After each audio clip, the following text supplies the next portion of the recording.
والشان شديد البطش والبرهان حافظ الدين والقرآن ما شاء الله كان لا حول ولا قوة إلا بالله العلي العظيم. اللهم صل على سيدنا محمد طب القلوب دوائها وعافية الأبدان وشفائها ونور الأبصار وضيائها وعلى آله وصحبه وسلم. எல்லாம் வல்ல இறைவனை புகழ்ந்து நம் உயிரினும் மேலான கண்மணி நாயகம் ஸல்லல்லாஹு அலைஹி வஸல்லம் அவர்கள் மீது ஸலவாத் ஸலாம் கூறி இந்த வார்த்தைகளை துவக்கம் செய்கிறேன். கண்ணியத்திற்குரிய பெரியோர்களே, தாய்மார்களே, அபுதாபியினுடைய மௌலிது கமிட்டியின் சார்பாக புர்தா மஜ்லிஸ் என்று துவக்கப்பட்டு இங்கே சிறப்பாக நடைபெற்றுக் கொண்டிருக்கிறது. இது நீண்ட காலமாக நடைபெறுவதற்கு நீங்கள் எல்லோரும் துஆ செய்ய வேண்டும். அல்லாஹ் அதன் மூலமாக நமக்கு எல்லா விதமான பலன்களையும் தருவானாக. பொதுவாகவே நாம் ஆரம்பத்தில் சொன்னோம், ஓத வருகின்ற பொழுது ஓதுவதற்காக வந்தால் நம் என்னென்ன நாட்டங்களோடு என்னென்ன எண்ணங்களோடு வருகிறோமோ நிச்சயமாக இந்த புர்தா ஷரீஃபை கொண்டு நாம் அமரக்கூடிய இந்த மஜ்லிஸில் எல்லாம் பல்வேறு மலக்குமார்களை கொண்டு நமக்கு உதவி செய்கிறார், நம்முடைய நாட்டங்களை நிறைவேற்றி வைக்கிறார். இதை அனுபவ ரீதியாக கண்ட பெருமக்கள் எத்தனையோ பேர்கள் இருக்கிறார்கள். இந்த புர்தா மஜ்லிஸின் மூலமாக பெருமானார் ஸல்லல்லாஹு அலைஹி வஸல்லம் அவர்களின் மீது ஒரு மனிதன் எந்த அளவிற்கு அன்பு கொள்ள வேண்டும், நம்முடைய பிள்ளைகளாக இருந்தாலோ, நம்முடைய கூட பிறந்த சகோதரர்களாக இருந்தாலோ, நம்முடைய தாய் தந்தையர்களாக இருந்தாலோ நாம் உயிரை விட மேலாக மதிக்க வேண்டும் என்று அல்லாஹ் திருமறையில் சொல்லுவான்.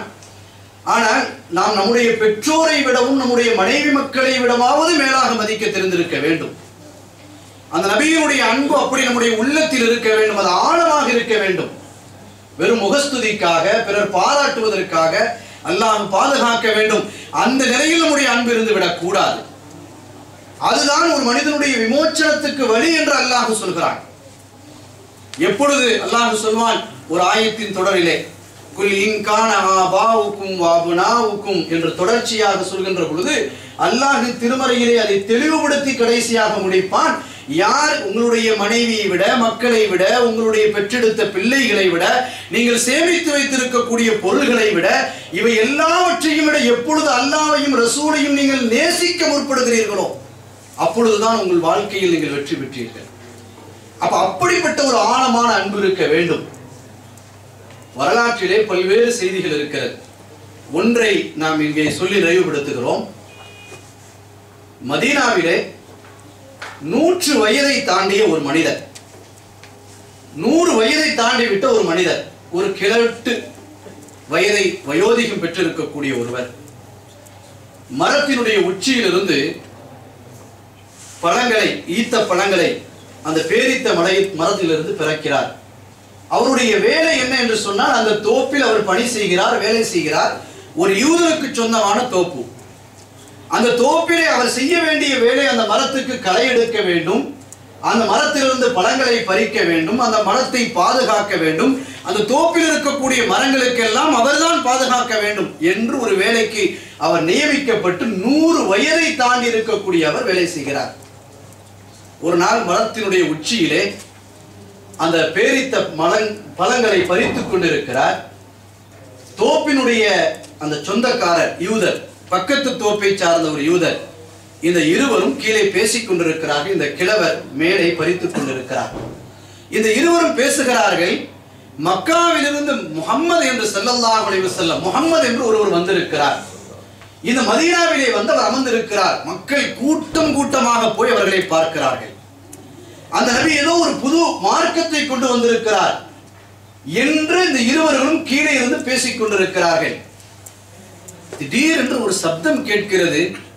அந்த இருவர்களும் உற்று பார்க்கிறார்கள். மேலே மரத்தில் அமர்ந்து பணி செய்து கொண்டிருந்த, வேலை செய்து கொண்ட அந்த கிழவர் கீழே முறுக்கள் நிறைந்திருக்கிறது, கற்களாக கிடக்கிறது. தொப்பென்று கீழே விழுந்து விடுகிறார். கீழே விழுந்து விடுகிறார். விழுந்த போது இந்த யூதர்கள் அலறி அடித்துக் கொண்டு ஓடி அவர்களை தூக்குகிறார். இந்த தோட்டத்திற்கு சொந்தக்காரரோ, பக்கத்தில் இருக்கக்கூடிய அந்த தோட்டக்காரரோ போய் சேர்ந்து அவரை தூக்குகிறார். தூக்கினால் மரத்தின் உச்சியிலிருந்து விழுந்திருக்கிறார். உடம்பெல்லாம் இரத்த காயங்களாக, உடம்பெல்லாம் முள் குத்தி கிடக்கக்கூடிய கருக்கள் குத்தி இரத்த காயத்தோடு அவரை தூக்கி வருகிறார்கள். அந்த யூதர் தோட்டத்திற்கு சொந்தக்காரர் கேட்டார், என்ன வயோதிகரே, என்ன காரியம் செய்து விட்டீர்கள்? மரத்தின் உச்சியில் இருக்கின்ற பொழுது நீங்கள் எப்படி பிடித்திருக்க வேண்டும், எப்படி இருக்க வேண்டும், எப்படி உட்கார வேண்டும், எத்தனை காலங்களாக இந்த பணி செய்கிறீர்கள், ஏன் நீங்கள் விழுந்து விட்டீர்கள்? அந்த இரத்த காயத்தோடு, சிந்தனை இல்லாத அந்த நினைவோடு அந்த பெரியவர் கேட்கிறார், என்னுடைய எஜமானே, இந்த தோட்டத்தின் சொந்தக்காரரே, நீங்கள் ஏதோ பேசிக் கொண்டிருந்தீர்களே, என்ன பேசினீர்கள் சொல்லுங்கள். அந்த யூதர் சொன்னார், நாங்கள் என்ன பேசினோம்? முஹம்மது ஸல்லல்லாஹு அலைஹி வஸல்லம் என்று ஒருவர் வந்திருக்கிறார், ஏதோ புதிய மார்க்கத்தை சொல்லிக் கொண்டிருக்கிறார் என்றுதான் நாங்கள் பேசிக் கொண்டிருந்தோம். அப்படியா? முஹம்மது ஸல்லல்லாஹு அலைஹி வஸல்லம் வந்து விட்டார்களா? அந்த ஒன்றையும் காதில் விழுந்த போதுதான் என்னை அறியாமலேயே நான் கையை விட்டு விட்டேன். மரத்தில் உச்சியிலிருந்து ஏன் விழுந்தாய் என்று கேட்டீர்களே, இந்த இரத்த காயம் எல்லாம் எனக்கு சாதாரணமானது. என் வாழ்க்கை உங்களுக்கு தெரியுமா? என் வாழ்க்கை உங்களுக்கு தெரியுமா? மரத்தின் உச்சியிலிருந்து நான் கீழே விழுந்ததற்கான காரணம் தெரியுமா? யூதர்கள் கேட்டார்கள், என்ன வயோதிகரே, என்ன காரணம்? நான் 18 வயதிலே, இப்பொழுது வயது 100ஐ தாண்டி இருக்கிறது, என் 18 வயதிலே நான் ஆன்மீகத்துக்குள்ளால் நுழைந்தேன். யூத பாதிரியார்களிடத்திலே சென்றேன். அவர்களும் அல்லாஹ்வை நம்பியவர்கள், வேதக்காரர்கள். அவர்களிடத்திலிருந்து இந்த ஆன்மீகத்தை நான் படித்துக் கொண்டிருந்தேன். என் வயது 25, 30 என்று தாண்டி போன போது கடைசியாக ஒரு பாதிரியாரிடத்திலே பணி செய்தேன். அவரிடத்திலே மார்க்கத்தின் சட்டங்களையும் கற்றுக்கொண்டேன், எல்லாவற்றையும் தெரிந்து கொண்டேன். அந்த பாதிரியார் இறக்கக்கூடிய தருவாயில் சொன்னார், நான் கேட்டேன், நல்ல ஒரு பாதிரியாராக, நல்ல ஒரு மனிதராக நீங்கள் இருந்து உங்கள் கீழால் நான் பணி செய்திருக்கிறேன். இப்பொழுது என்னை யாரிடத்தில் நீங்கள் ஒப்படைப்பீர்கள்? மரணத்தின் படுக்கையில் இருக்கிறீர்கள். அந்த பாதிரியார் சொன்னார், நீ நல்ல முறையில் வளர்ந்து ஓங்கி மார்க்கத்தை பெற்றுக்கொள்ள வேண்டுமானால் நான் உனக்கு ஒரு வழியை சொல்கிறேன். என்ன வழி தெரியுமா? உடனடியாக நீ, ஒரே ஒரு அடையாளம் தான் எனக்கு தெரியும், இப்பொழுது சிறந்த பாதிரியார் யாரும் இல்லை, நீ உடனடியாக செல். எங்கே செல்ல வேண்டும் தெரியுமா? ஒரே ஒரு அடையாளம், நஹலத்துன் பைனல் ஜர்ரத்தை, நஹலத்துன் பைனல் ஜர்ரத்தை, 2 மலைகளுக்கு மத்தியில் இருக்கக்கூடிய பேரித்த தோட்டம் உள்ள ஒரு ஊருக்கு செல். என்ன அடையாளம்? ஏதோ உலகத்தில் ஒரு மூலையில் இருக்கிறார்கள், சொல்லும் அடையாளம் நஹலத்துன் பைனல் ஜர்ரத்தை, 2 மலைகளுக்கு மத்தியில் இருக்கக்கூடிய ஒரு பேரித்த தோப்பு இருக்கக்கூடிய ஊருக்கு செல். இறுதி நபி என்று ஒருவர் வர இருக்கிறார், அவரை நீங்கள் அடைந்து கொண்டால் உங்கள் வாழ்க்கையில் நீங்கள் மோட்சம் பெறுவீர்கள். என் பாதிரியார் கடைசியாக சொன்ன செய்தி. நான் எங்கே செல்வேன்? ஆடு, மாடு, ஒட்டகம், செல்வங்கள், பணங்கள் என்று என்னிடத்தில் குமிந்திருந்தது. தேடி தேடி அலைந்தேன், கேட்டேன், யாருக்கும் அந்த ஊர் தெரியவில்லை. என் வாழ்க்கை முழுவதும் நான் என்ன எடுத்துக்கொண்டேன் தெரியுமா? என் உடலில் இருந்து மூச்சு பிரிகின்ற பொழுது அந்த முஹம்மது ஸல்லல்லாஹு அலைஹி வஸல்லம் அவர்களை ஈமான் கொண்டதோடு தான் நான் மரணிக்க வேண்டும். இறைவா, அந்த காலம் வரை என்னை நீடித்து வைப்பாயாக என்று கேட்டேன். இப்பொழுது என் வயது 100ஐ தாண்டி இருக்கிறது. நான் அந்த தேடும் படலத்தில் ஒரு வியாபார கூட்டத்தை சந்தித்தேன். அவர்களிடத்தில் கேட்டேன், 2 மலைகளுக்கு மத்தியில் உள்ள ஒரு தோப்பு இருக்கக்கூடிய ஊர், ஈச்ச மரங்கள் இருக்கக்கூடிய ஊர் தெரியுமா என்று கேட்டபோது, எங்களுக்கு தெரியும், அங்கே நான் உங்களை அழைத்து போகிறேன் என்று சொன்னார்கள். அந்த ஊரை காட்டினால் நீங்கள் எனக்கு என்ன தருவீர்கள் என்று அந்த வியாபார கூட்டம் கேட்டது. நான் சொன்னேன், என்னிடத்தில் இருக்கக்கூடிய பொருள்கள், ஆடு, மாடு, ஒட்டகம் அனைத்தையும் தந்து விடுகிறேன், எனக்கு அந்த ஊரை காட்டினால் போதுமானது. ஏன்? என் நபியை நான் கண்ணால் காண வேண்டும், ஈமான் கொள்ள வேண்டும்.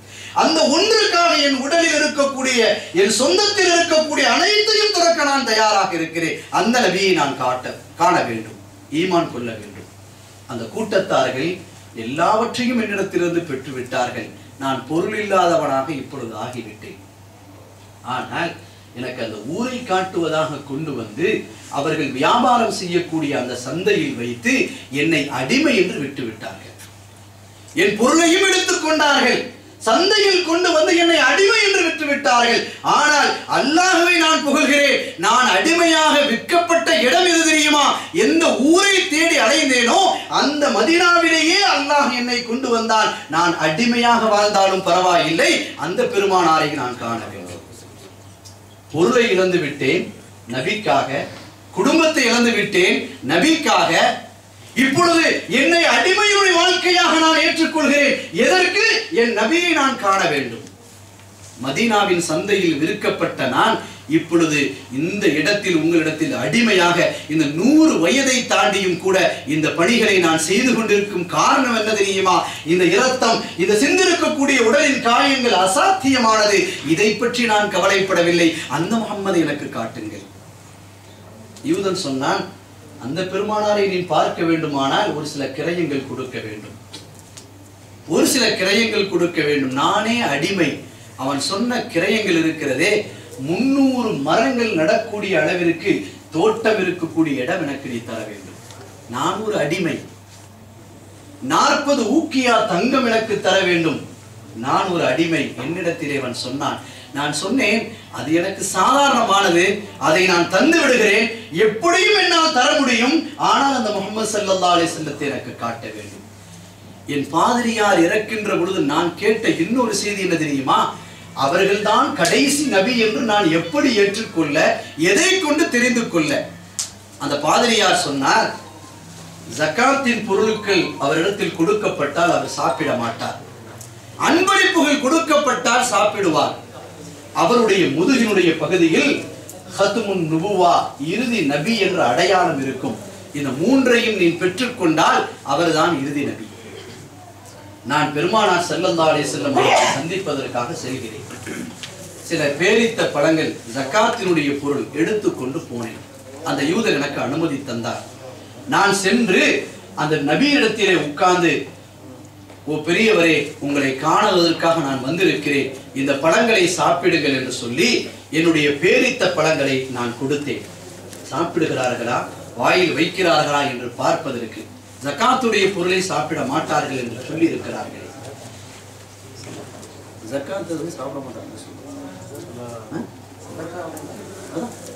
அப்ப அந்த பொருளை சாப்பிடுவதற்கு அவர்களுக்கு தடை செய்யப்பட்டிருக்க என்ன செய்கிறார் என்று பார்க்கிறார்கள். அந்த பழம் கொடுக்கப்பட்ட போது பெருமானார் ஸல்லல்லாஹு அலைஹி வஸல்லம் ஆர்வத்தோடு வாங்கி இருக்கிற தோழர்களுக்கு பங்கிட்டு கொடுத்து சாப்பிட கொடுத்தார்கள். தான் வாயில் வைக்கவில்லை. அந்த வயது முதிர்ந்த கிழவர் சப்தமிடுகிறார். ரசூலுல்லாஹி ஸல்லல்லாஹு அலைஹி வஸல்லம் முன்னிலையில் நின்று, ஹாதா வாஹிதா, ஹாதா வாஹிதா, நான் பார்த்து விட்டேன், முதல் அடையாளம் இவர்கள் தான் அந்த நபி. அப்ப இரண்டாவது அடையாளத்தை பார்க்க வேண்டும். இன்னும் சில பழங்களை கொண்டு போய் நபியிடத்தில் கொடுத்து, இது அன்பளிப்பான பழங்கள் என்று சொன்னபோது முதலாக தான் வாயில் எடுத்து வைத்து சாப்பிட்டார்கள். ஹாதா சானியா, நான் கண்ட இரண்டாவது அடையாளம் பெருமானார் ஸல்லல்லாஹு அலைஹி வஸல்லம் அவர்கள் இவர்கள் தான். இந்த இரண்டும் சோதித்து விட்டார். மூன்றாவது நபியினுடைய ஹத்முன் நுபுவை பார்க்க வேண்டும். அந்த பாதிரியார் சொன்னார், அதை காண வேண்டும். எப்படி பார்ப்பது? எப்படி அந்த நுபுவத்தை நான் கண்ணால் பார்ப்பது? எப்படி நபியிடத்தில் அதை சொல்வது? ஏங்கி ஏங்கி சுற்றி சுற்றி வருகிறார், நிற்கிறார். பெருமானார் ஸல்லல்லாஹு அலைஹி வஸல்லம் அவர்கள் சொன்னார்களாம், என்ன வயது முதிர்ந்த பெரியவரே, 2 காரணங்களை பார்த்துவிட்டு 3வது காரணத்துக்கு வருகிறீர்களா? இதோ என் ஆடையை தூக்குகிறேன் பாருங்கள் என்று பெருமானார் ஸல்லல்லாஹு அலைஹி வஸல்லம் அவர்களே முன்வந்து, இது நீ கேட்ட 3வது ஆதாரம், இப்பொழுது நான் நபி என்று ஏற்றுக்கொள்கிறாயா என்று தன் மேல் அங்கியை கலத்தினார்கள். அதை பார்த்த அந்த பெரியவர் முத்தமிட்டு, அஷ்ஹது அன்னக யா ரசூலல்லாஹ் என்று சொல்லி பெருமானாரின் கரம் பிடித்து அங்கே இஸ்லாத்தை ஏற்கிறார். இது ஆச்சரியம் அல்ல. நபி கேட்ட இந்த 3வது செய்தி ஆச்சரியம் அல்ல. பெருமானார் ஸல்லல்லாஹு அலைஹி வஸல்லம் சஹாபிகளுக்கு மத்தியில் சொன்னார்களாம், 18 வயதில் புறப்பட்ட இந்த வயது முதிர்ந்த கிழவர் 125 வயதில் இந்த இஸ்லாத்தை ஏற்றிருக்கிறார். நான் சொல்லுகிறேன், வான மண்டலத்தின் நட்சத்திரங்களில் கோடிக்கணக்கான எண்ணிக்கையில் இஸ்லாம் அந்த வானத்தின் நட்சத்திரங்களில் இருக்கும் என்று சொன்னாலும் கூட இந்த பார்சி நாட்டை சார்ந்தவர்கள் அதை கண்டுபிடித்து விடுவார்கள். இந்த ஆள் யார் தெரியுமா உங்களுக்கு?